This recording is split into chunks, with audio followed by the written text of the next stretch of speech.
Donc merci d'être présent ce matin pour ce moment particulier, qui conclut donc un travail qui a commencé pour certains il y a presque un an. Donc on est heureux de vous le présenter. Donc je vais laisser la parole tout d'abord à M. Javel, le professeur du lycée Charles de Gaulle. Merci.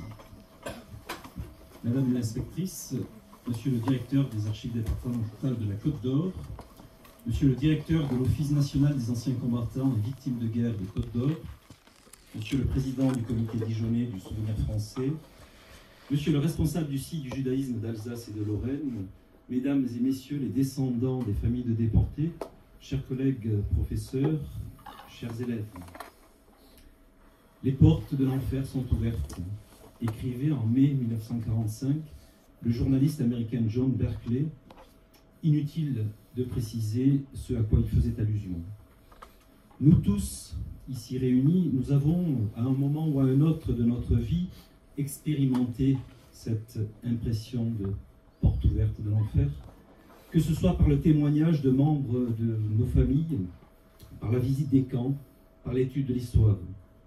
En cette journée du 27 janvier, journée de la mémoire des génocides et de la prévention des crimes contre l'humanité, mais aussi anniversaire de la libération du camp d'Auschwitz-Birkenau, notre pensée se tourne évidemment, et en premier, vers les victimes, pour lesquelles aucune parole ne sera jamais suffisamment forte et consolante. Le travail remarquable conduit sur ce projet par M. Vauzel et Mme Margarito, par les élèves ici présents, dont je salue l'engagement irréprochable et de très grande qualité, est une parole posée sur l'indescriptible, un témoignage versé à la mémoire de la Shoah, un hommage à des hommes et des femmes qui auraient pu rester dans l'anonymat le plus complet. Les 12 otages dijonnais, dont le parcours est retracé dans le livre et dans le film que vous allez voir, nous sont restitués dans leur humanité, humanité que les bourreaux nazis ont voulu leur arracher. Ce travail et le voyage sur les lieux de l'enfer évoqués plus haut n'ont été rendus possibles que grâce au soutien et à l'encouragement des organismes et associations que certains d'entre vous représentent. Je tiens à vous en remercier vivement. Vous faites vivre de magnifiques projets qui contribuent à faire parler les acteurs et témoins de cette période. Votre soutien financier est évidemment primordial. N'en est pas moindre celui qui encourage, stimule et invite les jeunes générations à se plonger dans des récits de vie dont l'oubli les condamnerait une nouvelle fois. Chers élèves, à travers vos recherches, l'édition d'un livre et la production du film que nous allons voir, vous faites honneur aux valeurs portées par l'éducation nationale. Les compétences que vous développez ainsi ne vous permettront peut-être pas d'obtenir une meilleure note au baccalauréat, mais l'essentiel n'est pas là. Mais je peux vous assurer qu'elles feront de vous des citoyens et citoyennes pleinement conscients des enjeux du monde contemporain, puisque vous en aurez exploré l'histoire, y compris dans ses origines les plus sombres. Les portes de l'enfer demeureront à jamais ouvertes, parce qu'il ne s'agit aucunement d'oublier le passé, mais par votre action, vous aidez à redonner un visage humain à ces 12 déportés dont vous retracez le parcours avec brio. Merci pour eux.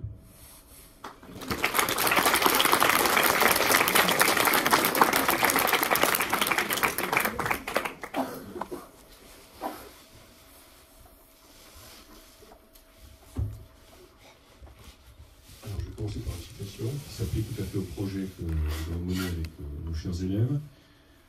Alors voici ce qui dit, donc les innombrables morts, c'est massacré, c'est torturé, c'est piétiné, c'est offensé, sont notre affaire à tous.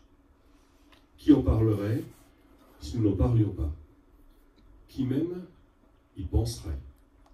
Si nous cessions d'y penser, nous achèverions de les exterminer et ils seraient anéantis définitivement.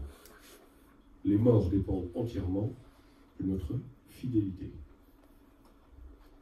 Alors l'auteur, c'est, vous connaissez, un philosophe résistant, victime aussi de la politique antisémite sous Vichy, c'est Vladimir Jankélévitch, dans son livre « L'imprescriptible, pardonné, dans l'honneur et la dignité ». Alors, on a voulu le citer au début de ces quelques remarques parce qu'en fait, c'est tout à fait l'esprit des projets que nous menons avec les collègues, donc avec Frédéric et cette année avec Tatiana. L'idée, c'est d'être fidèle à ceux qui ont disparu. Et donc, le projet en particulier de cette année, c'était de les montrer vivants. Alors, ils ont tous un destin presque commun, parce qu'ils sont tous arrêtés le même jour, le 26 février 1942, au petit matin. Ils sont tous passés par Compiègne. Ils ont tous été déportés, alors la plupart début juin 1942, sauf pour deux d'entre eux où cela fut plus tard, ce fut en 1943. Et donc, vraiment, c'était l'objectif. Alors, vous verrez dans le livre, dans le film, il peut y avoir parfois quelques petites imprécisions. Mais en tout cas, les familles, soyez assurées d'une chose, c'est que les élèves y ont mis tout leur cœur. Ils ont mis tout leur cœur, je vais presque dire leur vie, au sens premier du terme. Donc ça, c'était la première particularité de ce projet. La deuxième, c'est par rapport au projet précédent, celui-ci étant le sixième, c'est le fait qu'en réalité, on a retrouvé les descendants. Dans les autres, on travaillait quasiment uniquement à partir d'archives. Là, on a voulu retrouver des descendants pour avoir le maximum de documents privés. qu'on n'a pas dans les archives. Les archives, on en verra quelques-unes, c'est parfois abrupt. C'est une feuille de recensement, c'est une feuille de spoliation. Ça ne permet pas vraiment de reconstruire la vie de quelqu'un. Il faut des photos, des lieux où ils ont vécu, des photos de leur joie. Vous allez voir, je pense à certains d'entre eux un d'entre eux qui aimait beaucoup se déguiser, par exemple. On va le voir à plusieurs reprises, on le voit vivant. Et c'est cela qui était l'objectif de ce projet. On a eu la chance de retrouver, je ne vais pas citer toutes les familles, mais on a les petits-enfants de Raphaël Hamon qui sont présents ce matin. On a également, alors je vais citer l'expression qu'elles ont donnée, parce que pour moi elle a beaucoup de sens, cette expression, les nièces posthumes de Maurice Bijot, qui sont avec nous ce matin. Nous avons le neveu également, qui est devenu un ami maintenant, donc de Robert Bloom. Et puis on a la fille, elle n'est pas parmi nous parce qu'elle habite à West Palm Beach. Donc là, je ne suis pas sûr qu'elles soient encore, ne fonctionne pas, qu'elles soient encore levées, mais donc elle est partie après la guerre avec sa mère et son frère, donc effectivement aux États-Unis. Et elle vit toujours, elle est très âgée, puisque c'est son père qui est arrêté, Pierre Baruch, c'est le groupe des 3 jeunes filles qui sont là-bas, qui ont travaillé.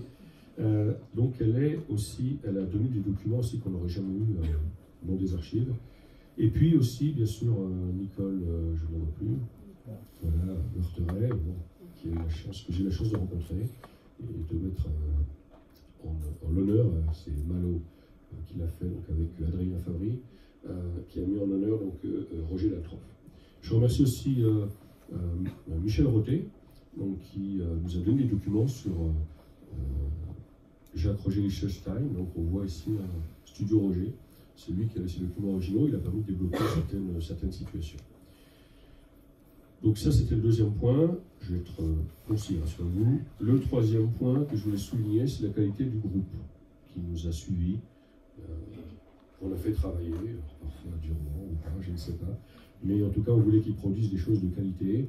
Et comme c'était des jeunes filles et des jeunes hommes de qualité, ils ont produit effectivement des travaux de qualité. Donc il y a le livre qui est de très grande qualité, je trouve. Même s'il peut y avoir quelques petites imperfections factuelles, donc ça, je les assume, d'accord, c'est pas eux. Et puis le film également. Alors pareil, il y a quelques petits éléments qui seront dès ce week-end. Elle remet le travail sur le métier. Il y a passé de nombreuses heures, enfin le groupe y a passé de nombreuses heures, on les mettra à l'honneur dans quelques instants.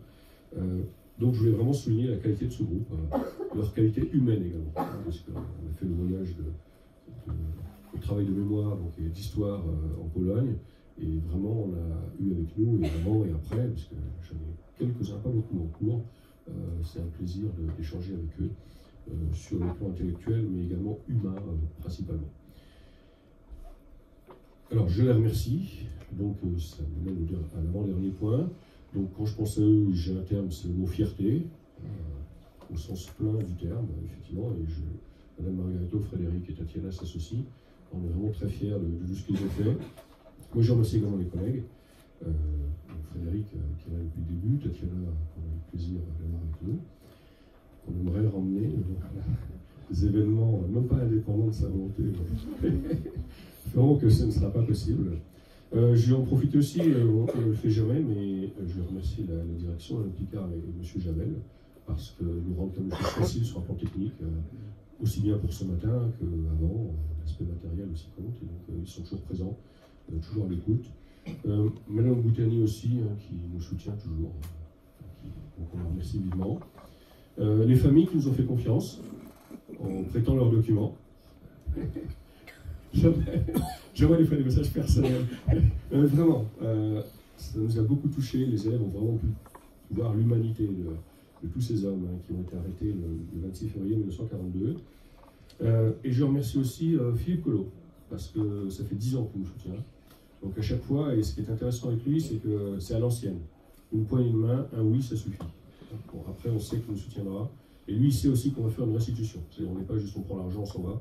Donc voilà. Et donc j'aime bien ces valeurs anciennes. Ça veut pas dire qu'il est vieux. Mais... voilà. Un dernier point. Le projet n'est pas tout à fait terminé. Il y a quelques élèves et quelques familles qui sont au courant, puisqu'il y a un objectif final qui est la pose de pavés de mémoire. Donc des pavés de mémoire, certains savent ce que c'est, il y en a dans plusieurs villes de l'Est de la France, il y en a aussi à Rouen, il y en a dans plus en plus de villes françaises. Alors il y a des débats sur le sujet, mais nous on veut qu'il y ait des pavés de mémoire, il y en aura. La mairie de Dijon a donné son accord, donc on en est à la phase de travaux techniques. Donc c'est-à-dire pour pose des pavés en 2024.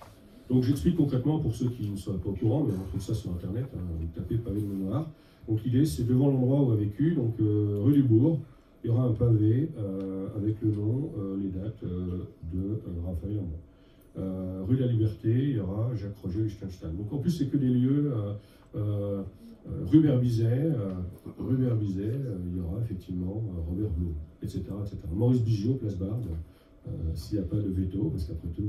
Mais voilà, donc la mairie a donné son accord. En ce moment, on a une réunion technique bientôt pour revoir les choses plus précisément. Et donc ça pose des débats, et on pourra en discuter avec les élèves de cette question. Certains sont contre, mais d'autres sont pour. Et donc c'est notre cas. La mairie aussi, donc c'est très bien. Ce sera la première fois dans la région. Parce qu'en Bourgogne-Franche-Comté, il n'y en a pas, a priori. Donc alors s'il y en a, voilà. Cluny. Voilà, il y en a à Cluny. Voilà, très bien. Donc il n'y en a pas en Côte d'Or, on va dire. Donc ce sera la première fois en Côte d'Or. Mais donc il y en a également à Cluny. Donc voilà, je vous remercie pour votre attention. Alors il y a les élèves qui veulent parler, ensuite il y aura le film et la vidéo, et puis ensuite il y aura les livres qui vous seront distribués par les élèves. Donc je leur laisse la parole, je ne sais pas ce qu'ils vont dire, en fait j'ai un peu peur. J'aime bien contrôler un peu, on va les laisser parler.